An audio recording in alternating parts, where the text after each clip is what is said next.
తెలుసు, కథ అని తెలుసు, కథలన్నీ కంచికే చేరునని తెలుసు.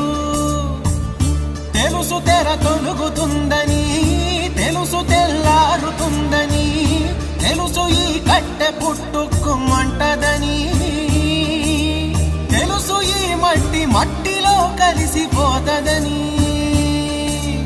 ఇన్ని తెలిసి ఇరకాటంలో పడిపోతావు ఎందుకని? మాయా